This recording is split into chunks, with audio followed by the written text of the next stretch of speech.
Joining us now is Chartered Accountant Sheson Okwade. Good morning. Thank you for joining us on TVC Breakfast. Morning. Good morning. Nice to see you. Good to have you back again. Yeah, now, the government is confident that despite uncertainties around the world and within the country, this revised budget will provide a soft landing even if we are to get into a recession. Yeah, that is the part of the government. If you look at the breakdown of that budget, it's still questionable to some of us who have little understanding of it. The recurrent expenditure is about 4-point-something million. And what are the components of this? Talked about the administration and some other thing.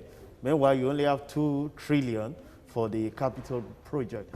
If you don't have infrastructure in place for you to ride on, the other things that you'll be doing in terms of administration and governance will really not work out well. We have said it times with that number that governance in this country is really expensive. We should really reduce and streamline activities so that we can invest more in the capital project so that other things will fall in place.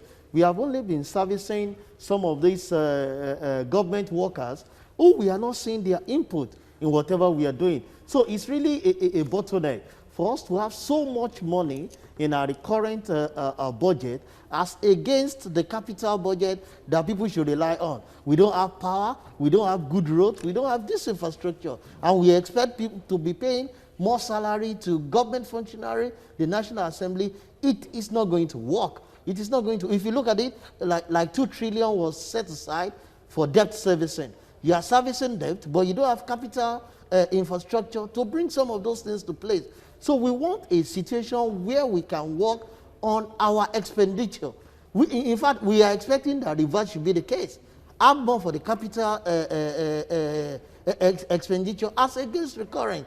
With that, you can see development in the pipeline, and we can see the actualization of some of these things that we're seeing. When they talk about a lot of people being employed by the federal government, you know, due to some of these schemes, I guess these are some of the burden. But let me take you to the issue of health. Now, about 186 billion naira has been earmarked for health because of COVID-19 and all of that. How impressed are you with that? Because that's some level of significant increase from what it used to be. You know, the challenge I have with this country is we call money, but we don't see the physical implementation of some of those things.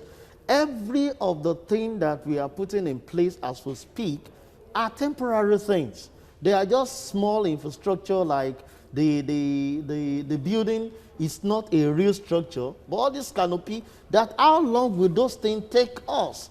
How long are we going to sustain this? And so much are earmarked for it. Situation where we want to invest in health sector, let's have the physical thing that in the next 10 years, see, we saw Ebola.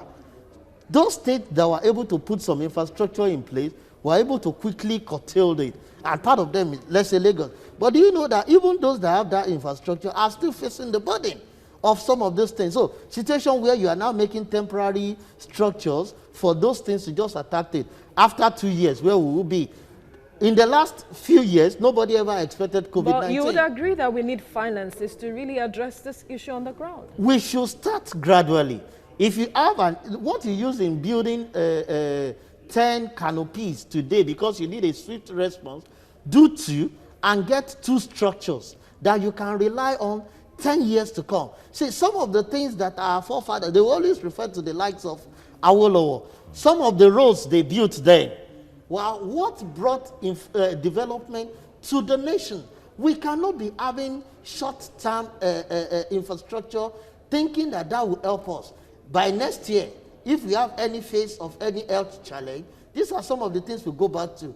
And you will not see those things there. You hear people again pumping so much billions, so much trillions into this. It is high time the government work on this. And that's why we're saying, don't invest so much in recurrent expenditure.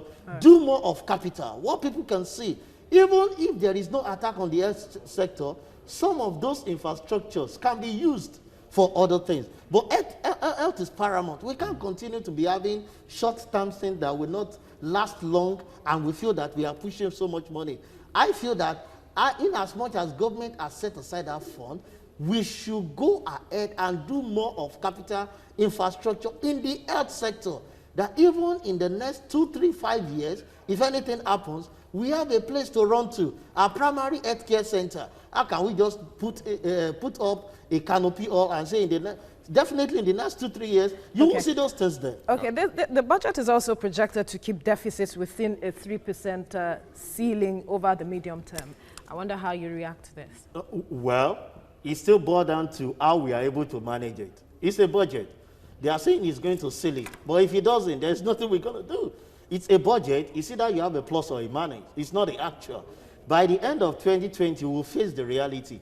Have we been able to sustain this? But we keep saying, let's have every machinery in place. Don't just say it. Don't just put pen to paper. Implement some of the things that you have actually said you want to do. And with that, because at the end of the year, by the time we'll be going to 2021, if we don't meet the ceiling of staying within 3% of that stuff, nobody's going to query anybody. We just say that, okay, well, it's a projection. Right. You know, budget is a projection. And we are not getting it because of this and this. I will move on. But it's high time government follow action with every of their words, budget-wise, because we need this. We need more of infrastructure than recurrent thing for us to move us as a country. All right. Sheson Kwade, thank you for speaking with us. Thank you.